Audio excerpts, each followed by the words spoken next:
परम प्यारे राम, परम पूज्य गुरुजन, परम दिव्य आत्माएं और आप सबके मंगल आशीष लिए परमेश्वर कारण कृपा करके अपने श्री चरणों में लेके आए हैं। उनका बारंबार धन्यवाद, अनंत अनंत बार धन्यवाद, अनंत बार धन्यवाद गुरुजनों की अकारण अकारण अकारण कृपा कि वे इतना स्नेह बरसाते हैं और ऐसे ग्रंथों का न केवल चिंतन बल्कि उन्हें जीवन में कैसे बरता सकें उसके लिए लेके आते हैं। सुन के सदा सदा सदा सदा चर्रिणी चर्रिणी चर्रिणी।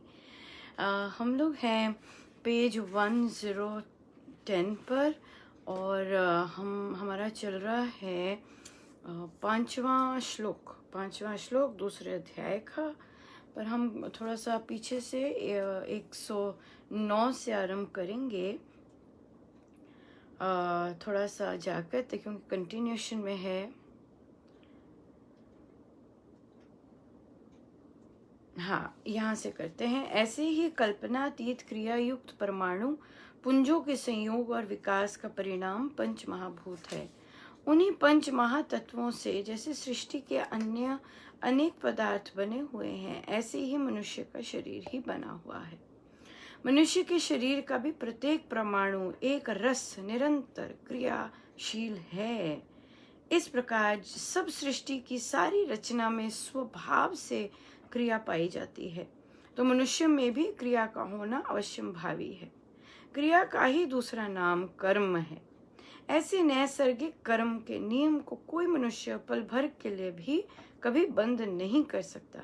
ये कर्म सब में अनवरत रूप से सदा होता ही रहता है।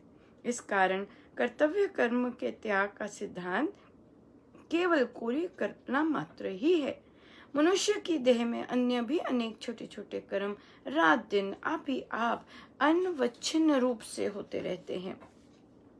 हृदय का स्पंदन, फेफड़ों की क्रिया, आंतड़ियों का व्यापार, रक्त के बहते रहना और छोटे छोटे केंद्रों का उत्पन्न होना तथा लय हो जाना आदि सब कर्म मनुष्य की स्वाभाविक की चेतना से होते रहा करते हैं।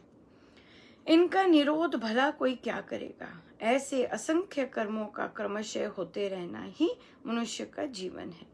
तब ऐसी अवस्था में होते हुए अकर्मवाद का मत अस्वाभाविक ही सिद्ध होता है। सो महाराज यहाँ पर कर्म करने और कर्म ना करने की बात कर रहे हैं।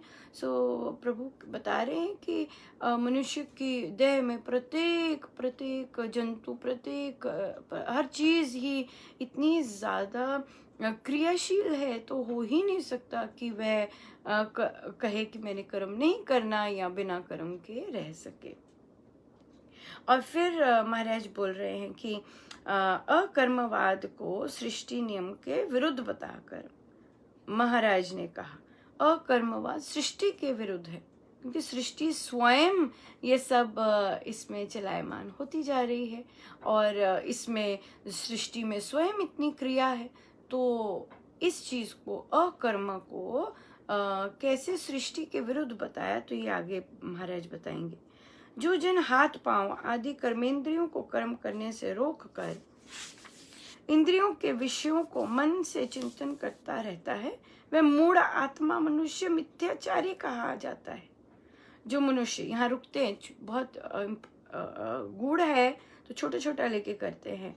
पहले जो कि शरीर से तो कोई काम नहीं करता पर मन नॉन स्टॉप चलता रहता है, तो महाराज कहते हैं कि वो मूढ़, महाराज के शब्द, मूढ़ आत्मा मनुष्य, जीवात्मा है ना, कि मिथ्याचारी कहा है, झूठा है, जो कि ना कि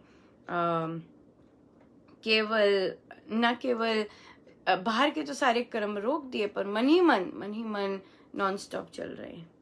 जो मनुष्य वाणी से वचन तो नहीं बोलता परंतु मन से दूसरे मनुष्यों का अनिष्ट चिंतन करता रहता है, वार्तालाप के लिए कामना करता रहता है, वह मिथ्या आचारवान है। हाँ, मिथ्या आचारवान है कि भी बोल तो रहा नहीं है, बोल नहीं रहा, किंतु मन ही मन दूसरों का अच्छा नहीं चाह रहा और ना अच्छा चाह रहा है और फिर मन बातें करने की इच्छा होती है, तो महाराज कहते हैं ये व्यवहार बिल्कुल झूठा है, बिल्कुल झूठा है। जो मनुष्य हाथों और पैरों का हिलाना रोक कर आसन मारे बैठा रहता है, परंतु हाथों और पैरों के कामों का चिंतन करता रहता है, चलकर ग्रहण करके विषयों को देखने, सुनने और चखने आदि को चिंतन किया करता है, उसका ऊपर कर्म त्याग निरा दिखावा और बड़े दम्भ ही है। हाँ, तो ऊपर से तो ध्यान करना और या माला लेके बैठना या साधना रत रहना, किंतु मन में चिंतन करना कि अच्छा अभी क्या बनेगा, अच्छा मैं अभी वहां जाऊंगा और ये लेके आऊंगा, अच्छा मैंने अभी तो क्या है, मन से अगर सारी क्रियाएं चल रही हैं, वो सारा दिखावा है, वो झूठा है, झूठ है सारा। कर्म इंद्रियों को रोक कर मन का संयम ना करना झूठा आचार है। राइट, सो मन और बॉडी से जो कर्म हो रहे हैं, वहाँ वहाँ वहाँ अगर ये सब झूठी चीजें हैं। अब परंतु जो विवेकी आंख आदि 5 ज्ञान इंद्रियों को मन से वश में करके आसक्त होकर कर्मेंद्रियों से कर्मयोग करता है, वह बहुत ही अच्छा है। सांसारिक पदार्थों के उपभोग में ही तन को मग्न रखना आसक्ति है। ऐसे आसक्ति का ना होना ही असक्तता है। अब क्या है कि अब यहाँ पे महाराज कह रहे हैं कि अंदर जो कर्मेंद्रियां हैं, जो इच्छाएं हैं, जो चीजें हैं, राइट, अंदर जो चीजें हैं, वो बंद हो गई, वो समाप्त हो गई। उसका कोई हमें कोई कुछ उठता ही नहीं है कि ये हो जाए, ये मिल जाए, शांत है सब कुछ। वो महाराज कहते हैं बहुत अच्छा है, क्योंकि संसारी पदार्थ, संसारी चीजों में अपने मन को लगाए रखना, ये हो जाए, ऐसा मिल जाए, ऐसा मिल जाए, ऐसा मिल जाए, और इनसे अलग हो पाना महाराज, और इनमें जुड़े रहना महाराज आसक्ति बोलते हैं। और अगर ये इससे ना जुड़े हैं तो वहां महाराज टर्म का परिभाषा करते हैं असक्तता। हे अर्जुन, तो नियत स्वभाव से आवश्यक कर्म कर। निश्चय से ना करने से कर्म करना बहुत उत्तम है, और कर्म ना करने से तेरे शरीर का व्यवहार भी नहीं चल सकता। जन्मते ही मनुष्य का जो संबंध माता पिता बंधुजन से तथा क्रमशः आयु की बढ़ती में पत्नी पुत्र पुत्रियां आदि देश और समाज के साथ हो जाता है, वह नियत संबंध है। नियत संबंध मतलब स्वभाव से बना हुआ संबंध। उनकी ओर जो कर्तव्य होता है वह नियत कर्म है। ऐसे ही ज्ञान की वृद्धि करना और सेवा उपकार आदि करना भी नियत कर्म है। राइट, इट इज स्वाभाविक कर्म कि अपने आप की वृद्धि करना, अपने चीजों को जानना और उसकी ग्रोथ करना, वो नियत कर्म है। जो कर्म करना मानव समाज के लिए नियम मर्यादा में निश्चित बंधा हुआ है, वह नियत कर्म है। राइट, समाज में जाके जो हम जिस तरह से एक दूसरे का ध्यान रखते हैं, एक दूसरे के प्रति अच्छी भावना रखते हैं, ये नियत कर्म है। एक दूसरे की हेल्प करते हैं, सड़क पे अनजान की हेल्प कर दी, किसी के साथ मीठा बोल दिया या किसी के साथ गुड विशेस दे दी, ये नियत कर्म है। वह कर्म करना धर्म है। कर्म किए बिना तो शरीर का खान पान, श्वास प्रवास आदि यात्रा भी नहीं निभ सकती। सो महाराज कह रहे हैं शरीर, मानव शरीर की कंस्ट्रक्शन ही ऐसे हुई हुई है कि वहाँ कर्म हो रहे हैं अपने आप, कोई ना भी करे। बैक्टीरिया चल रहे हैं, सांस आ रहा है जा रहा है, फेफड़े चल रहे हैं, किडनीज अपना काम कर रही हैं, रिप्रोडक्टिव सिस्टम अपना काम कर रहा है, रेस्पिरेटोरी सिस्टम सब अपने काम कर रहे हैं, क्रिया चल रही है। और तो इसलिए हम भी मन से सब इच्छाओं को त्याग करके जब काम करते हैं तो वो है बहुत सुंदर है। यहाँ पे महाराज ने शुरू किया अपने कर्तव्य के प्रति लालायत काम करना। बहुत सुंदर हम लोग आजकल सुन रहे हैं, क्योंकि एक नया काम दिया है साधिकाओं को अपना अकाउंट खोलना, जो कि हम डिटेल में मन के रूपांतरण में करेंगे। पर एक शब्द, एक पंक्ति जो कि सुनने में आ रही है, वो ये है कि जो दूसरे होते हैं, चाहे पार्टनर्स हैं, वो कहते हैं कि अगर बात नहीं मानोगी तो घर का एक पैसा नहीं दिया जाएगा तुम्हें। इस तरह की बात करते हैं और इस तरह की नींव डालते हैं कार्य करने में। या फिर तुम क्या कर सकोगी, मैं संभालता हूँ तुम्हारा सारे अकाउंट्स, तुम्हें कैसे आएगा, तुम्हें नहीं आने वाला। या फिर नहीं, अपना अकाउंट नहीं खोल सकते क्योंकि इनकम टैक्स में गड़बड़ हो जाती है। ये सारी चीजें स्वार्थ है इनके पीछे, राइट। और जब हम सीखने जाते हैं, अपनी ग्रोथ कर रहे हैं, हम क्यों इनसिक्योरिटी हो जाती है, क्यों सीख रहे हैं हम ये सब? क्योंकि अगर किसी दिन पार्टनर, परमेश्वर ना करे हो, पर अगर किसी दिन पार्टनर बेड पे हो जाए, तो जो उसकी साथी है उसे दूसरों के आगे कटोरा लेके मांगना ना पड़े।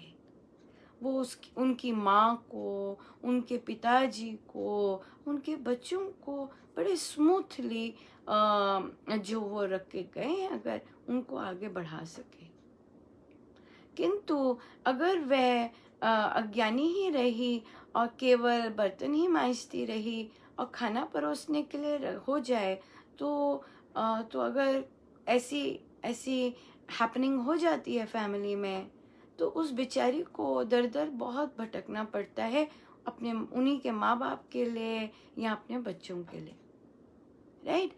सो हमें तो पता नहीं होता दोनों में कौन ज़्यादा रहने वाला है। पर अगर इस तरह का हो जाता है तो नारी पूरा हाथ ऊपर करके दूसरों के हवाले जब सब कुछ कर देती है, तो हम जानते हैं कि उसका जीवन कैसा बन जाता है, राइट। तो और हम ये भी जानते हैं, बहुत महिलाएं फिर स्ट्रगल करती हैं। क्यों? क्योंकि उनके पतियों ने, उनके पार्टनर्स ने इतना ये इस चीज़ का नहीं सोचा होता। उन्हें ऐसे लगता है आजीवन जीना ही है। सो जीवन तो बड़ा अनसर्टन है, इसलिए ये जो है अपनी पत्नी को सबसे पहले तो घर खर्च खुला देना आधी सैलरी होती है। वो नियत कर्म है, ना जाने किसने सिखाया है और वो परंपरा चलती आ रही है। आधी सैलरी, अगर आप लीगली वेडेड हैं, जो कि भारतीय समाज में मोस्टली होते हैं, तो वहाँ पर आधी होती है। तो ये कहना, ये तो बहुत अन्याय वाली चीज़ है कि तुम्हें दूंगा कुछ नहीं। ना केवल परमेश्वर, शास्त्र, बल्कि लॉ भी कहता है आधी सैलरी, राइट। इस तरह से और पत्नी को होती है, क्योंकि मेन हमारी सोसाइटी में मेन अर्निंग मेंबर कौन है? पति, राइट। और अगर पति नहीं कमा रहा और पत्नी सारा कुछ कर रही है, फिर उल्टा भी शुरू नहीं हुआ है कि बिन पूछे पत्नी की सारी सैलरी के हकदार पति हैं? नो। और पिता की सारी सैलरी के हकदार आप हैं? नो। कोर्ट नहीं कहता, लीगल कोई नहीं कहता ऐसे। आजकल तो बहुत आ रहा है, आजकल तो पेरेंट्स भी यूज़ कर रहे हैं इसको कि आप ज़बरदस्ती नहीं रह सकते यहाँ पे, ज़बरदस्ती जो हमने कमाया नहीं आ सकते उस पर। सो इसलिए ये चीज़ें तुम नहीं सीख सकती, तुम कैसे कर लोगी? नहीं, वो सब कुछ सीख सकती है, वो सब कुछ सीख सकती है। वो तो उसकी अपब्रिंगिंग ऐसी है कि वो हर चीज़ पूछ के करती है ना। पर क्या हो रहा है कि क्योंकि इस तरह की सोसाइटी बन रही है तो जो अपकमिंग जनरेशन आएगी वो ऐसा नहीं करेगी। क्यों नहीं ऐसा करेगी? क्योंकि विवश कर दिया कि जहां हम पूछ के करते थे उसका अनड्यू फायदा उठा लिया, स्वार्थ ले आए, प्यार नहीं आया। वो बताती है प्यार के कारण, वो पूछती है प्यार और आदर के कारण, पर वहाँ हमने जो रुख एटीट्यूड बदल दिया वो फ्यूचर का, हमारी फ्यूचर दर्शाता है। वो नहीं पूछेगी कुछ, वो प्यार के कारण पूछती है, आदर के कारण पूछती है, पूछना बंद कर देगी। और जो नेक्स्ट जनरेशन्स है वो बताना भी बंद करेंगी, इट इज माई मैटर। क्यों ऐसा हुआ? क्योंकि हमने प्यार और आदर को क्या समझा? Weakness, right? ईगो के कारण हम सोचते हैं वो वीकनेस है। नो, वो प्यार और आदर है, वो प्यार और आदर है। प्यार और आदर को जब आप कमजोरी समझते हैं तो फिर गड़बड़ हो जाता है। और देखिए महाराज का कितना सुंदर आदेश आया, सीखना, अपने को ग्रो करवाना, नई चीज सीखना नियत कर्म है। तो अगर वह अपने को आत्मनिर्भर करने के लिए सीख रही है, वो उसका नियत कर्म है। वो ऐसा नहीं है भटक रही है, ऐसा नहीं है कि उसका दिमाग खराब हो रहा है। नो, उसका नियत कर्म है। गीता जी में लिखा है नियत कर्म है, राइट? सो इसलिए 100 रुपये 10 रुपये से इनकम टैक्स, जिसमें ऑलरेडी इतना काला धन है, उसमें कोई फर्क नहीं पड़ता। अगर एक महिला अपने लिए 100 रुपये अलग रखती है, 200 रुपये अलग रखती है बैंक में, तो किसी के इनकम टैक्स में कोई फर्क नहीं पड़ता। ये चीजें आ रही है, ये कॉन्वर्सेशंस हो रही हैं। किस तरह से उन्हें अभी भी रोका जा रहा है कि बैंक अकाउंट मत खोलो। हाँ, इनकम टैक्स नहीं, 100 रुपये में कोई इनकम टैक्स नहीं लेती सरकार। हाँ, 200 रुपये 500 रुपये में कोई इनकम टैक्स नहीं लगता, बैंक भी कुछ नहीं करता। इंफॉर्मेशन तभी बोला था कि ना तो बेटों के पास जाना है इंफॉर्मेशन लेने के लिए, ना पतियों के पास जाना है इंफॉर्मेशन लेने के लिए, राइट? जाना है सही जगह पे, प्रोफेशनल्स के पास, जहाँ सही इंफॉर्मेशन मिल सके। राइट? सो इसलिए ये सब नियत कर्म है, ये सब नियत कर्म है। अपने को ग्रो करवाना, अपने को अंदर से सीखना, नई नई चीज करना, ये नियत कर्म है, स्वभाव सिद्ध कर्म है। अपने कर्तव्य कर्मों को पालन करना, ये नियत कर्म है, राइट? आप एक समाज की एक स्थिर कड़ी बने, ये नियत कर्म है, राइट? ये समाज के लिए भी बहुत अच्छा है। समाज ग्रो करता है, स्थिर रहता है। अगर समाज में महिलाएं ग्रो कर रही हैं और इंडिपेंडेंट हो रही हैं, समाज के लिए भी बहुत अच्छा है, राइट? सो जो स्वार्थ वाली चीज है, हम उसे देखते तो हैं पर उस पर टिके नहीं रहते, राइट? हमने जो करना है वो हम करते हैं और सही जगह से पता करके आते हैं, इधर उधर से नहीं। उधर इससे पूछ लिया, इससे पूछ लिया, नहीं, सीधे जो उसके प्रोफेशनल्स हैं उनके पास जाके पूछना, राइट? ये हमारी चर्चा रहने वाली है। मन के रूपांतरण में चलेगी, पर महाराज का आशीर्वाद मिला कि ये नियत कर्म है, ये सारी चीज़ें नियत कर्म है, राइट? और अगर हम अपने पत्नियों को घर खर्च नहीं देते और वो आप एक अर्निंग मेंबर हैं और आप घर खर्च नहीं देते, तो आप अन्याय के भागी हैं। पत्नी को बार बार घर खर्च मांगना पड़ता है, या आप अन्याय कर रहे हैं। पत्नी ऐसी चीजें ना सुने, उसका सारा दायरा बंद कर रहे हैं, ये स्वयं को चेंज करने की बजाय आप आगे आगे आगे आगे दूसरों के द्वार बंद कर रहे हैं। इससे अच्छा स्वयं को का रूपांतरण कीजिए और ग्रेसफुल बनिए, ग्रेसफुल हस्बैंड बनिए, एक जेंटलमैन बनिए, ना कि एक ऑर्डिनरी हस्बैंड, राइट? जेंटलमैन बने हम सब, है ना? ये तो पत्नी, अगर पति सुन रहे हैं, बहुत सारे पति जो सुन रहे होंगे वो तो ऑलरेडी होंगे जेंटलमैन, तभी सुन रहे हैं। तभी सुन रहे हैं।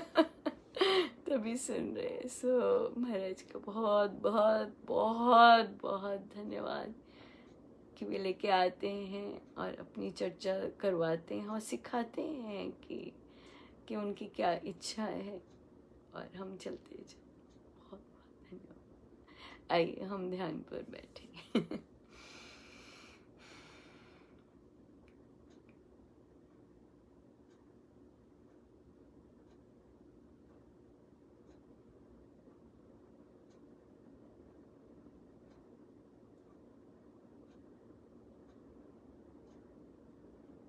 अपने प्रभु, अपने गुरुजनों के श्री चरणों में बारंबार नमन, अनंत बार नमन।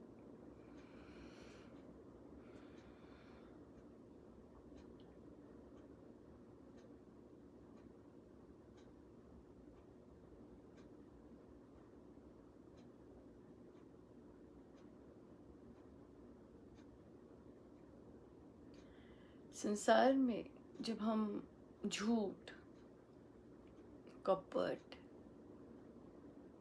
और जितनी भी नकारात्मक चीजें देखते हैं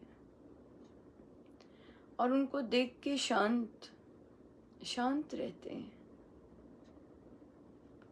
और जानते हैं कि वह सत्य नहीं है, जो सत्य है वो तो बहुत सुंदर है।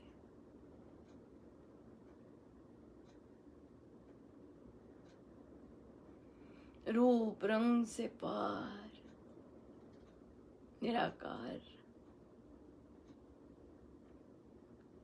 परम पावन परमेश्वर, परम सत्य,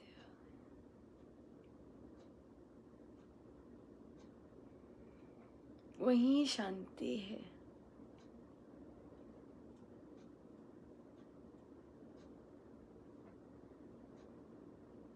उनका नाम ही उनका धाम है, वही शांति।